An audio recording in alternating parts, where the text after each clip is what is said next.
Every artist fears the moment they become replaceable. Every lover fears the moment they're not enough. Sheila E. never thought she'd experience both fears at once. She was a powerhouse, a musical genius in her own right, a woman who could command a stage the way few could. But loving Prince meant living in his shadow. It meant wondering every single day if today would be the day he decided she wasn't worth the trouble. And on one ordinary afternoon in 1987, that day finally came. She found the engagement ring sitting on top of her drum kit. No note. No explanation. Just the ring, cold and lifeless under the studio lights. Prince had disappeared, the way he always did when confrontation loomed. And Sheila E. stood there, alone in that massive room filled with instruments and memories, understanding for the first time that she'd been engaged to a ghost. A man who couldn't be held, couldn't be tamed, couldn't be loved the way normal people love. The question that haunted her for the next 30 years was simple: why did he ask in the first place? Late November 1986, 3 months before the ring would appear on her drum kit. Sheila Escovedo stood in Paisley Park's parking lot at 2 a.m., staring at a black BMW she recognized, Jill Jones's car. Prince's motorcycle was in its usual spot. Studio lights blazing. Sheila had driven from LA because Prince called at midnight saying he needed her urgently. She was beginning to understand she'd been lied to. Again. She walked toward the main entrance, her heels clicking against the pavement with a rhythm that felt like a countdown to something terrible. The security guard stepped aside and let her walk through. He didn't try to stop her. That told Sheila everything she needed to know. If Prince had wanted her kept out, she would have been kept out. But Prince didn't care enough to even hide what he was doing anymore. The studio was down a long hallway painted entirely in purple, and as Sheila walked toward it, she could hear music bleeding through the walls. Not just any music. The song that Prince had written for her 2 years earlier, A Love Bizarre, the track that had launched her solo career and cemented her status as more than just a session musician. He was playing her song. In a studio session with another woman. At 2 in the morning. Sheila pushed open the door without knocking, and the scene that greeted her was exactly what she had feared and somehow still worse than she had imagined. Prince was at the piano, dressed in nothing but silk pajama pants and a purple vest, his fingers dancing across the keys with that effortless precision that had first attracted her to him. Jill Jones was sitting on top of the piano, legs crossed, wearing one of Prince's shirts and nothing else, singing along in a breathy voice that made Sheila's stomach turn. The studio lighting cast purple shadows across Prince's bare chest, highlighting the small gold chains around his neck that caught the light every time he moved. Jill's legs were pale against the glossy black piano, her toes pointed like a dancer's, one hand resting possessively on Prince's shoulder. The intimacy wasn't just physical, it was rehearsed. Comfortable. Like they had done this exact scene many times before, in this exact studio, while Sheila was somewhere else believing the lies Prince fed her over the phone. Sheila's song, her song, filled the room, and Prince played it like he owned it. Like he had written it for someone else all along and Sheila had just been borrowing it temporarily. Prince looked up when Sheila entered, and for just a moment, something flickered across his face. Guilt, maybe. Or annoyance at being interrupted. But then the expression was gone, replaced by that blank, unreadable mask he wore whenever emotions threatened to break through. He didn't stop playing. Didn't send Jill away. Didn't offer any explanation or apology. He just looked at Sheila and said, in that quiet, almost gentle voice he used when he was being most cruel, "You're early. I thought you weren't coming until tomorrow." That single sentence would haunt Sheila for years. Because it meant Prince had planned this. He had orchestrated her arrival at exactly the right moment to catch him, to humiliate her, to break whatever was left between them. And the worst part was, Sheila still didn't understand why. Sheila stood frozen. Prince kept playing, and Jill Jones smiled, a small, victorious smile that told Sheila everything. The engagement ring on Sheila's left hand suddenly felt like it weighed 1,000 pounds, a physical reminder of promises that had apparently meant nothing. She wanted to scream. To throw something. To grab Jill Jones by her hair and drag her off that piano. But Sheila had been taught that women of her caliber didn't make scenes. So she turned around and walked out, moving slowly and deliberately, refusing to run. Prince called out as she reached the hallway. "Sheila, wait. It's not what you think." But Sheila didn't wait. Because it was exactly what she thought, and they both knew it. But there was something Sheila didn't know as she drove through the dark Minnesota highway that night. Prince had already made his decision 3 weeks earlier. The ring she was still wearing had already been replaced by another woman's promise. And in 3 months, Sheila would discover the truth in the cruelest way Prince could devise. The 4-hour drive back to Los Angeles was a blur of replayed memories and unanswered questions. But to understand how it all fell apart, you have to go back to the beginning. The manipulation started the first night. Prince called Sheila to Sunset Sound in 1983, claiming another artist needed a drummer. When she arrived at 8 p.m., the studio was empty except for Prince at the piano, playing a melody that immediately hooked itself in her brain. "I lied," he said, smiling. "There's no other artist. I wanted to see if you were as good as everyone says you are." Sheila should have walked out. But when Prince smiled, something in her defenses crumbled. She saw another artist who lived and breathed music the way she did. That recognition would become her downfall. They jammed for 6 hours. The musical chemistry was undeniable. By sunrise, they had laid down basic tracks for 3 songs that would launch Sheila's career. That 6-hour session was the beginning of everything: the music, the fame, the love, and eventually, the devastation. If Sheila had known what Prince's attention would cost her, she might have walked out that door and never looked back. Prince wrote The Glamorous Life for Sheila in early 1984, locking himself in Sunset Sound for 3 days straight, refusing to eat or sleep until the track was perfect. When he finally played it for her, Sheila knew immediately that this song would change her life. The groove was irresistible, the lyrics sharp and sophisticated, the production unlike anything else on the radio. It was a gift wrapped in purple velvet, and Sheila accepted it without reading the warning label hidden in the chorus. "She don't need a man's touch." Prince sang it with that falsetto that made everything sound beautiful, but those words were a confession disguised as a compliment. He was telling Sheila exactly what terrified him about her: that she was complete without him, that her talent didn't require his validation, that she could walk away at any moment and still be extraordinary. But Sheila didn't hear the warning.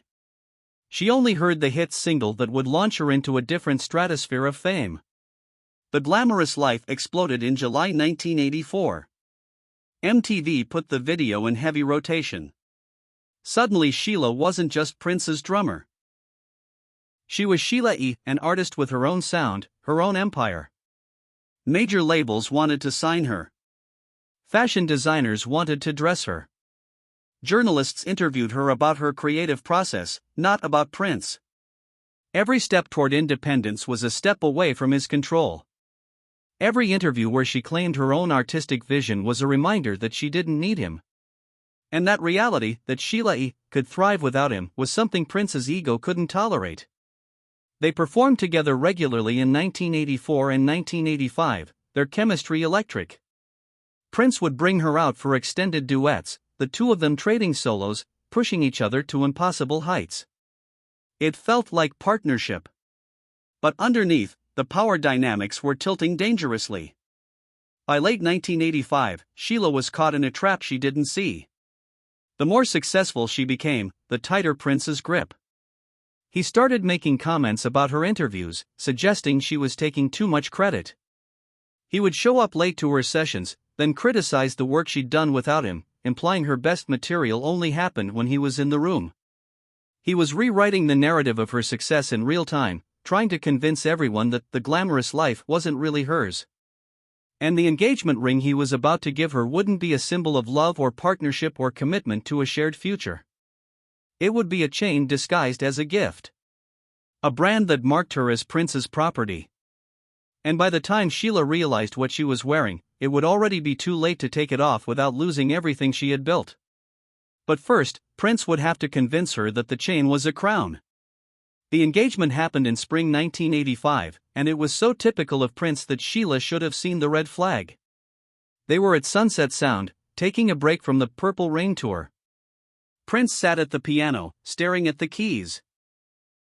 Then, without looking at her, without any preamble, he said, "I think we should get married." Not "I love you." Not "will you marry me?" Just a flat statement. He pulled out a velvet box with a simple diamond ring. Despite every warning sign, despite the complete absence of romance, Sheila said yes because she believed their musical connection could be the foundation for something real. What Sheila didn't know was that Prince had done this before. He had proposed to Susanna Melvoin the exact same way. Clinical. Unemotional. Like signing a contract. He was repeating a pattern, hoping for a different result without changing anything. 3 months after the engagement, Sheila ran into Madonna at an industry party in New York. When Madonna saw the ring on Sheila's finger, her expression changed to something that looked almost like concern. "So you're really doing this," Madonna said, pulling Sheila aside into a quiet corner. "You're really going to marry him?" "We're engaged, yes." "Why does that surprise you?" Madonna looked at her for a long moment. "Because I've been where you are.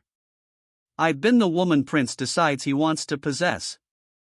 And I'm telling you, as someone who barely escaped with her creativity intact, it's not love.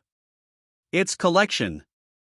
He sees talented women as things to add to his vault, and once he has you locked down, once you're his in his mind, he'll start taking pieces of you until there's nothing left."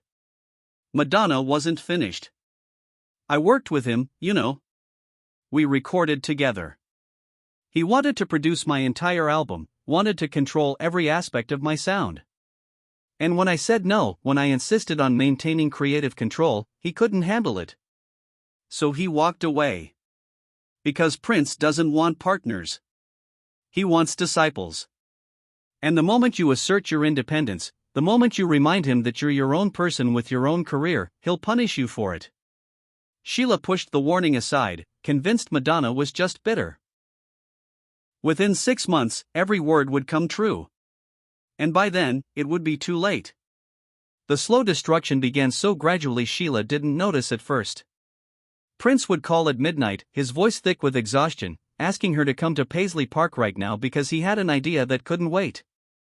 And Sheila, still drunk on the early romance of their collaboration, would get in her car and drive through the dark Minnesota highways, arriving at 2 or 3 in the morning to find Prince alone in the studio, surrounded by empty coffee cups and half-finished tracks.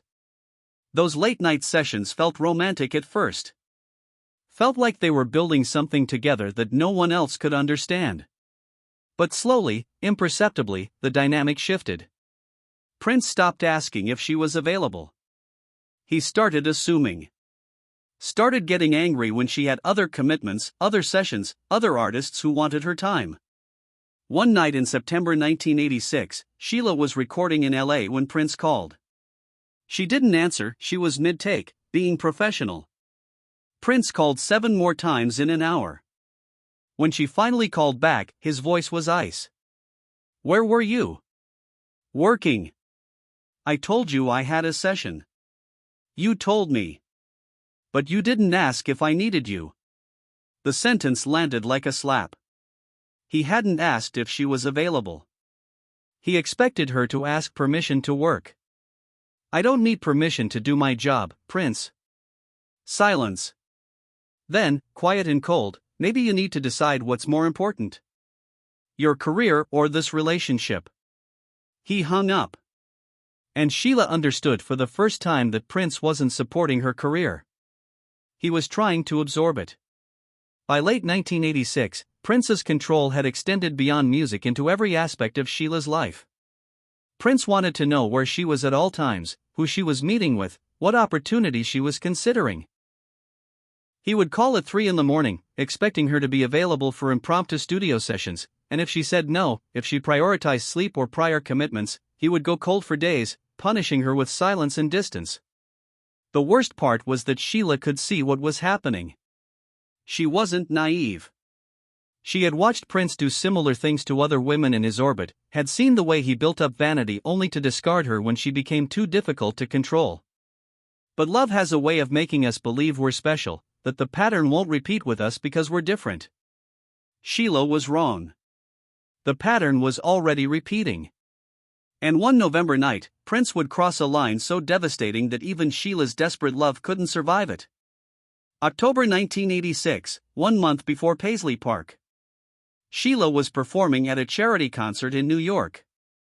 Prince had promised to be there, told her he was proud, wanted to support her.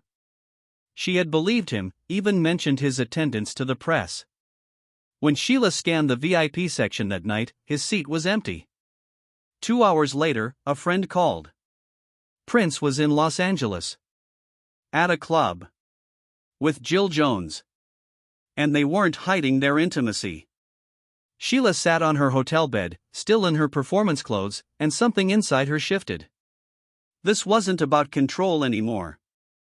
This was betrayal. He had promised to support her, had let her tell people he'd be there, then publicly humiliated her by being photographed with another woman the same night. When she confronted him the next day, Prince's response was chilling. "I never said I'd be at your show. You assumed. And what I do with my time is my business." No apology. No acknowledgement. Just cold dismissal. That was the moment Sheila realized she wasn't in a relationship. She was in a prison. And the engagement ring wasn't a promise, it was a brand that marked her as Prince's property while he remained free to do whatever he wanted. Sheila left Paisley Park that November night understanding the relationship was over, even if the official breakup hadn't happened yet. Madonna had been right. Prince didn't want a partner. He wanted control. But the real end was still 3 months away. And when it came, Prince wouldn't even have the decency to face her. He would leave his final message in the one place that would hurt the most, on top of the drums that had brought them together in the first place. 3 months passed after that November night, 3 months of Sheila and Prince existing in a strange limbo where neither of them acknowledged that the relationship was over but neither of them acted like it was alive. Sheila kept wearing the ring because taking it off felt like admitting defeat. But she was also making plans, quietly extricating herself from professional commitments that would have kept her tied to Prince's world. The official end came on a Tuesday afternoon in February 1987. Sheila had a scheduled studio session at Paisley Park to lay down some additional percussion tracks for an artist Prince was producing. She arrived at Paisley Park around 2 in the afternoon, the Minnesota winter gray and oppressive.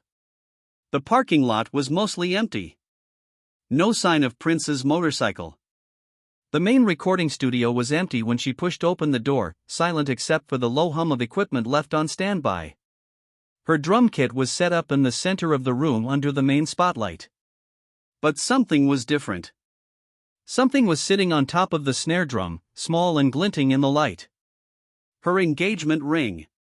The simple band with the single diamond that Prince had given her less than 2 years earlier. Sitting there on the drum, cold and lifeless, with no note, no explanation, no attempt at closure or conversation. Just the ring, returned in the most impersonal way possible.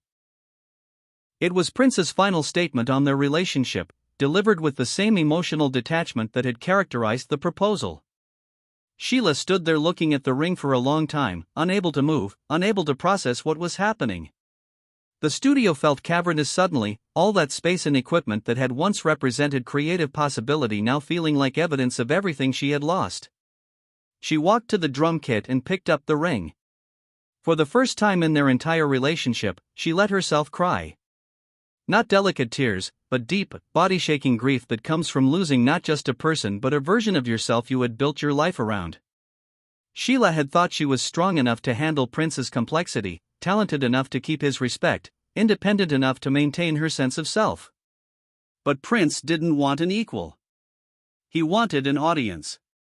The industry found out within a week. The whispers started immediately. Prince had done it again. Another woman discarded when she became too powerful. Sheila withdrew for 6 months, canceling tours, hiding in her Los Angeles home while the world speculated. When she finally emerged, it was with something fierce burning in her chest. She released her third album in 1988 and toured relentlessly, building a career that proved her talent had never belonged to Prince. It had always been hers. But one question followed her everywhere, whispered by journalists, implied by industry insiders, screaming in her own head at 3 a.m., why did he ask me to marry him if he never intended to go through with it? The answer wouldn't come for 30 years.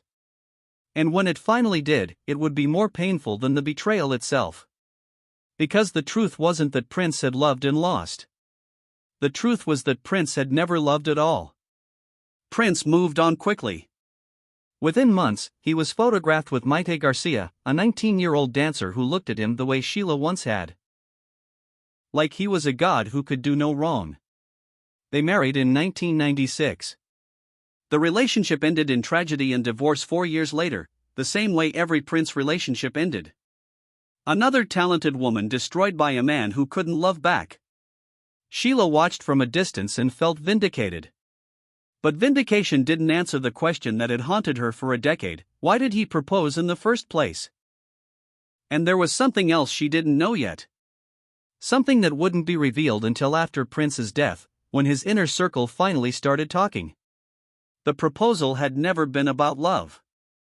It had been about something far darker. The last time Sheila saw Prince was early 2016, months before his death.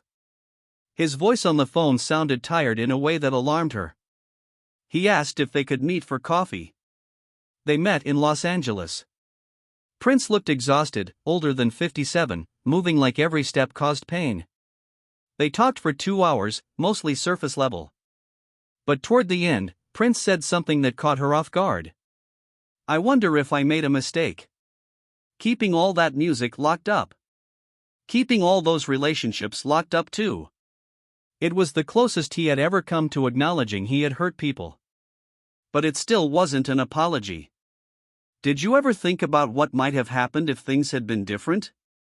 Prince asked. "If I had been different?" Sheila looked at him across the table, studying his tired face in the afternoon light. For the first time in 30 years, she didn't feel anger. She felt something closer to pity.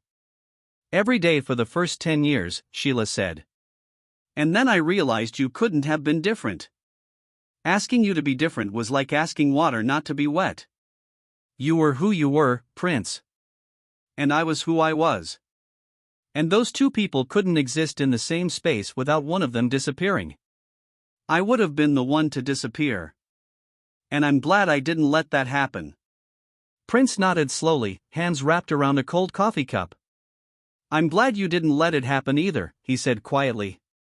And then, even quieter, "I'm sorry I couldn't be what you needed." It was the closest Prince would ever come to an apology.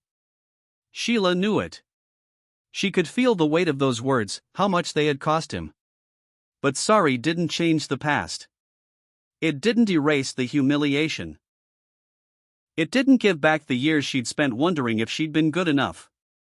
"I know," Sheila said. And she did. They hugged carefully, more goodbye than reunion, and went their separate ways. It was the last time they would ever speak. Prince died on April 21, 2016. Fentanyl overdose. Found alone in an elevator at Paisley Park. The news hit Sheila like a physical blow. Certain questions would never be answered now. But in the years after his death, when his inner circle finally started talking, the answer to her 30-year question finally emerged. The world mourned Prince as a genius. But for Sheila, the grief was more complicated. She mourned his music, the man he might have been, and the relationship they never had. But she also felt a complicated relief that the waiting was finally over. In the years since Prince's death, Sheila has done interviews where she has been more candid about their relationship.